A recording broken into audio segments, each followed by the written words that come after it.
안녕하세요. 현재 하노이에 거주 중인 아이퍼입니다. 최근 사업이나 파견, 학업 등으로 베트남에 들어오시는 한국인들이 점점 증가하고 있습니다. 하지만 아무런 사전 정보 없이 들어왔다가 된통 되어서 다시는 오지 않겠다는 분들도 간혹 있는 게 현실입니다. 백신을 미리 맞는다 생각하시고 이 영상을 보시면 큰 도움이 되지 않을까 싶습니다. 아울러 본 내용은 지극히 개인적인 견해이며 베트남을 비하하거나 폄하하는 의도는 전혀 없음을 밝히는 바입니다. 자, 그럼 시작해 볼까요? 가장 먼저 언급할 영역은 바로 우리의 생명과 직결되는 식품 위생입니다. 지난 영상을 보신 분들이라면 현지에서 유통되는 고기의 위생 상태에 대해 기겁을 하셨을 겁니다. 특히 어떠한 위생 설비나 도구 없이 시장 바닥에 앉아 맨손으로 내장을 손질하는 모습만 봐도 현지 음식의 위생 상태가 얼마나 열악한지를 엿볼 수 있습니다. 물론 모든 식자재가 이렇게 유통되는 것은 아닐 것입니다. 하지만 일부 식자재가 이런 식으로 유통되고 있는 것이 엄연한 현실입니다. 물 또한 예외가 아닙니다. 베트남도 수돗물 속에 석회질이 포함되어 있기 때문에 현지인들도 보통은 생수를 사서 먹습니다. 물론 수돗물을 끓여 먹는다는 현지인들도 있지만 별로 추천하고 싶지는 않습니다. 생수도 과연 믿을 수 있는가에 대해서는 의문이기는 하지만 그마저도 믿고 마시지 못한다면 아마 베트남 생활은 물 건너 갔다고 봐도 무방할 것입니다. 주거 위생 또한 만만치 않습니다. 아파트의 경우 각 층마다 공동 쓰레기통이 비치되어 있는 쓰레기실이 마련되어 있는데 청소부가 매일 치우기는 하지만 각 층에서 배출되는 하루 쓰레기의 양이 청소부가 감당할 수 있는 수준을 넘다 보니 늘 쓰레기실은 각종 쓰레기로 쓰레기통이 넘쳐나는 일이 부지기수입니다. 그러다 보니 쓰레기실은 항상 바퀴벌레로 드글드글합니다. 쓰레기통 안은 말할 것도 없고 바닥, 천장 등을 온통 바퀴벌레가 휘젓고 다닙니다. 어쩔 때는 쓰레기실 문을 열자마자 문 위에서 바퀴벌레가 머리 위로 떨어질 때도 있습니다. 아파트 내부에서는 쥐를 보기는 쉽지 않지만 일반 주택이나 식당 등지에서는 누트리아만한 어마무시한 크기의 쥐를 때때로 볼 수 있습니다. 바닥에 돌아다니는 쥐는 예사고 어지럽게 늘어져 있는 전봇대 전선을 따라 이동하는 쥐도 심심치 않게 볼 수 있습니다. 가장 경악할 만한 광경은 자동차나 오토바이에 치여 내장이 터진 채 도로 여기저기에 낭자하게 선혈을 뿌리며 뻗어 있는 쥐입니다. 그 모습이 매우 역겨워서 비위가 약하신 분들은 보자마자 토하실 수도 있습니다. 해충에 대해 덧붙이자면 모기와 화상벌레 또한 빼놓을 수 없습니다. 연중 덥고 습한 날씨가 이어지는 하노이에서 모기를 피해가기란 쉽지 않습니다. 물리는 게 일상이라 늘 버물리 같은 약품을 상비해야 가려움에서 약간은 벗어날 수 있습니다. 한국에서도 요즘 발견된다는 소식을 들었는데 가장 무서운 놈은 바로 이 화상벌레란 끔찍한 녀석입니다. 개미와 비슷하게 생겼는데 물리거나 이 녀석의 진액이 터져 피부에 닿게 되면 마치 화상을 입은 것처럼 피부에 통증과 함께 물집이 생기는데 그 통증이 화상과 비슷할 정도로 극심해 화상벌레라는 이름을 얻었을 정도로 악명이 높습니다. 이 극악한 놈을 혹시라도 집안에서 발견하게 되면 F킬러를 뿌리거나 파리채를 이용해서 때려잡거나 그도 안 되면 화장지로 압사시키는 게 상책입니다. 만약 직접 맨손으로 죽였다가는 본인 손이 타들어가는 극한 고통을 맛보게 될 것입니다. 하노이의 교통체증은 해가 지날수록 매우 심각해지고 있습니다. 급격한 경제 성장에 따라 대부분 집집마다 가족 수만큼 오토바이가 있고 최근에는 자가용도 빠르게 증가하고 있습니다. 특히 출퇴근 시간에는 자동차, 버스, 트럭, 오토바이, 심지어 자전거까지 한데 뒤섞여 어지럽게 이리저리 굴러다니다 보니 한 치 앞도 나가기 힘든 교통지옥이 눈앞에 펼쳐집니다. 여기에 더해 10차선의 대로를 무단으로 횡단하는 보행자는 더 가관입니다. 횡단보도는 있으나 마나합니다. 보행자가 무단 횡단하는 곳이 바로 횡단보도가 되는 곳입니다. 물론 교통신호 따위는 가볍게 무시합니다. 언제 어디서든 현지인들은 무단 횡단을 하고 있으며 차량들이 알아서 피해 다녀야 합니다.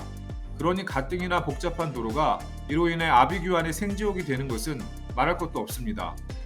오토바이의 경우에는 신호 위반은 기본이고 역주행, 횡단주행 등 한국에서는 상상하기 힘든 모습을 손쉽게 볼 수 있습니다.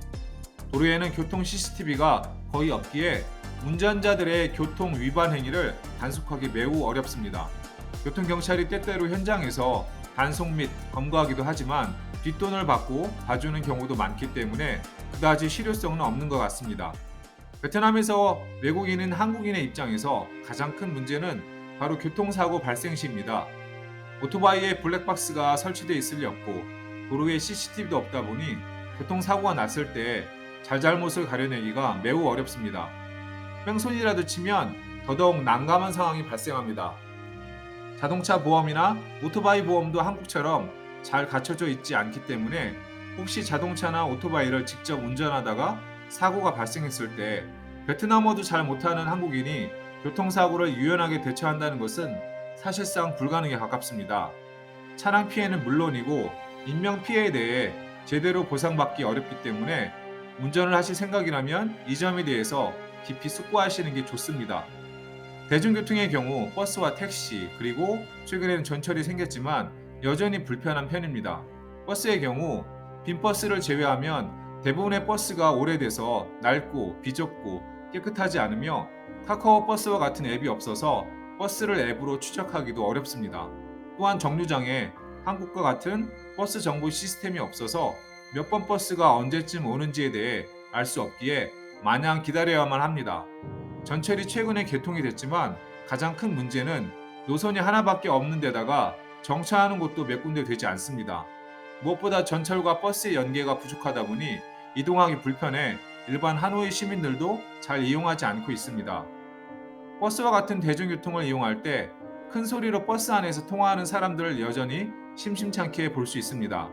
물론 한국도 그런 사람들이 없는 것은 아니지만 베트남의 경우 한국보다 그 정도가 심하다는 게 문제입니다.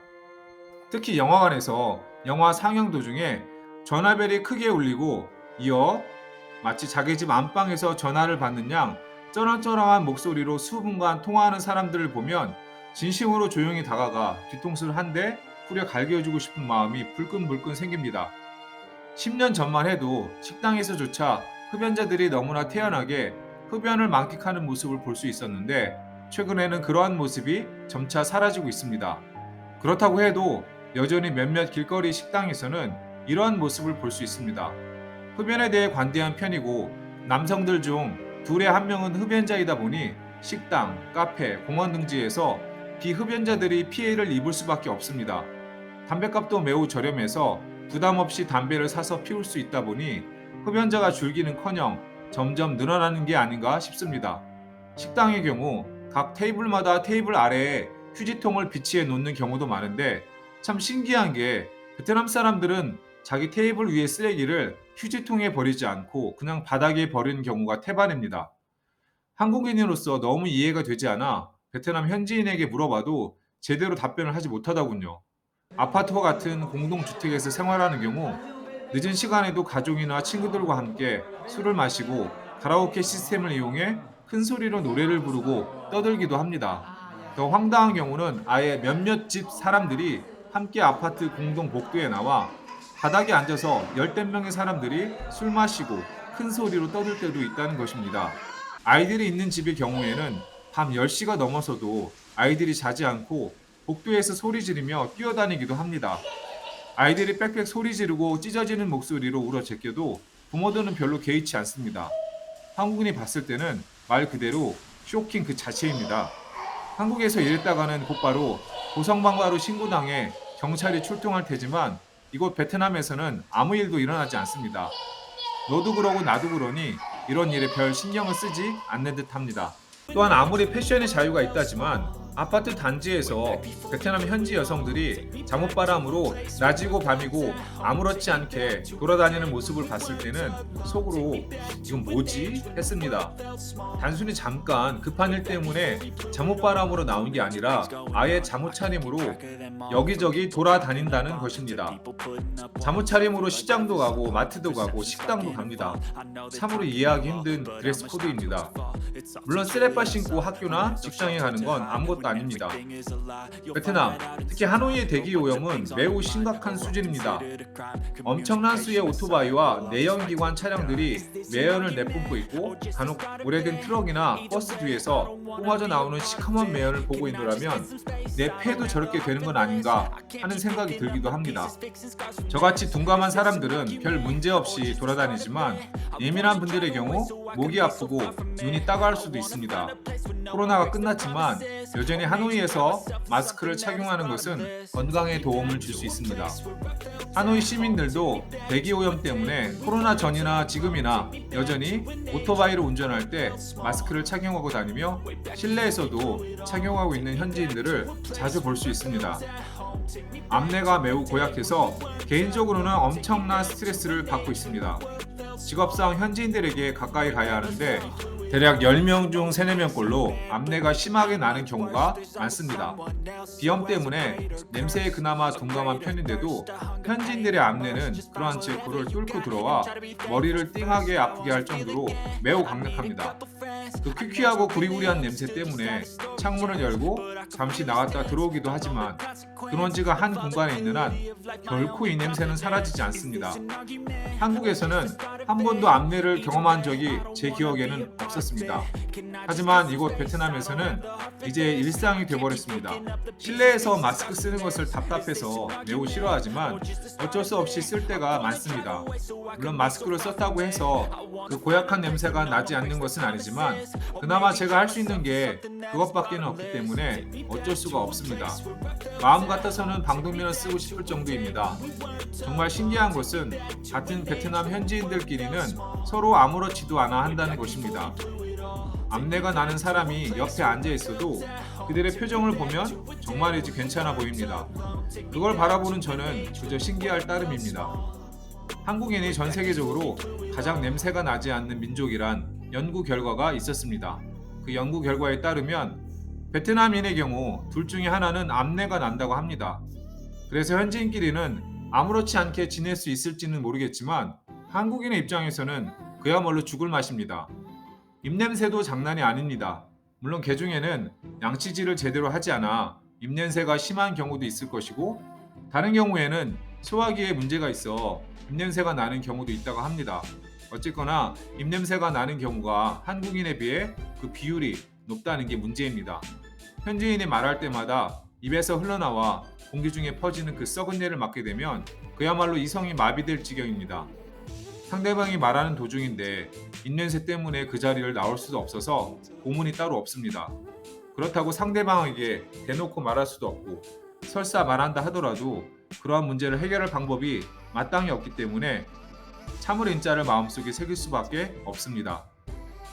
어느 나라나 좋은 점이 있으면 안 좋은 점이 있기 마련입니다. 또한 한국에 비하면 베트남은 아직 갈 길이 먼 나라인 만큼 그 점을 충분히 감안하신다면 베트남에서도 즐겁게 생활하실 수 있을 것입니다. 오늘 영상이 도움이 되셨다면 구독, 좋아요, 알림 설정 부탁드립니다. 다음에도 유익한 영상으로 다시 돌아오겠습니다. 오늘도 영상 시청해 주셔서 감사합니다.